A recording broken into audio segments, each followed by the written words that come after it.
Hi, this is Chelsea Lee, and I'm going to share with you my first high-heeled sandal design. While researching a few ideas that I had in mind, I came across a topic which was being featured on WGSN, the online trend forecasting network for design. One of the many mood inspirational ideas that they were forecasting for the following fall-winter seasons were of things that revolved around the words ceremonial, sacred monsters, and ornamentation.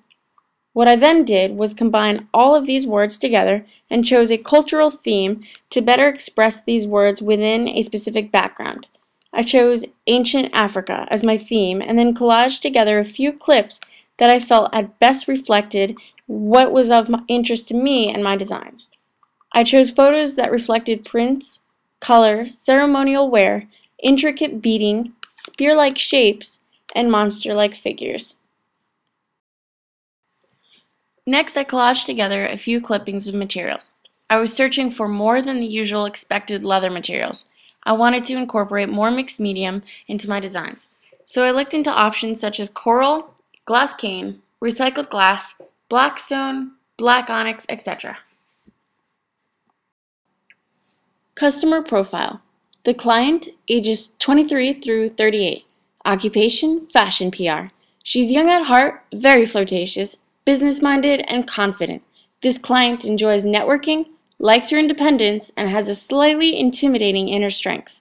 Her image is very important to her. She likes to keep it classy, sexy, with a hint of highly unique sophistication. She attends a lot of banquets, black ties, non-profit events, etc. So a highly dressy, unique, talk-about accessory item is staple to the overall successful look she needs. Price can't be unreachable, but also can't be too easy to get. Collection availability, there will only be a maximum of 10 made. Price, $1,545. Once I had officially planned out what my theme was going to be, these were a few of the sketches that I had quickly rendered onto paper. This is just a side note, but when I sketch, I intentionally choose to use pen. The choice is never for design or aesthetic purposes, but rather for personal reasons. It consistently reminds me that every mark I make has a lasting permanency, and I strongly feel that by repeating this meaning of permanency in my sketching processes will help to maintain the level of quality for the end product, to being high and created to be able to last for a long time.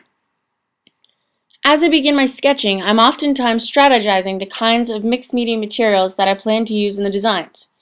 The primary materials that I knew I had already previously determined that I would use were pigskin and kidskin.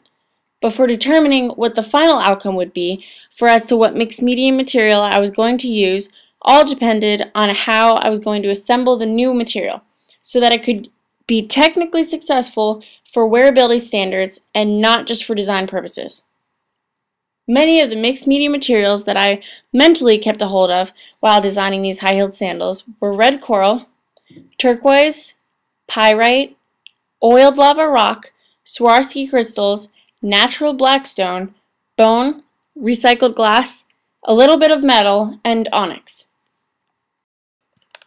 This is a final rough render of the final design that I chose to work with. It's made with a pigskin sole and a kidskin upper.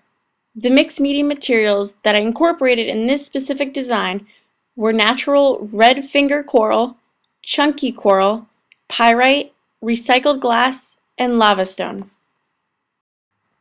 Now moving on to the actual construction process of my designs. First, I started by taping my sandal foot last, which was size 37 in European standards and size 7 in American. I covered both the sole and upper parts of the last in masking tape. Then I was able to peel off the tape, smoothly flatten it onto a piece of oak tag, create a three-dimensional prototype of the design, and then move on to experimenting with how different mixed media materials would look on the upper. I decided to experiment with turquoise, coral, blackstone, black onyx, African glass cane, recycled glass, and brass wire wrapping techniques. When the upper, heel, and sole were all finalized, I chose to incorporate the mixed media materials at the very end. I was really happy about the final outcome of my design. I also truly had a lot of fun in trying to determine what mixed media materials were going to be used and how I was going to use them. I strongly feel that every designer has his or her own design style hidden somewhere in their products, and it brings much joy to me to know that my style will always be recognized as working with mixed media materials.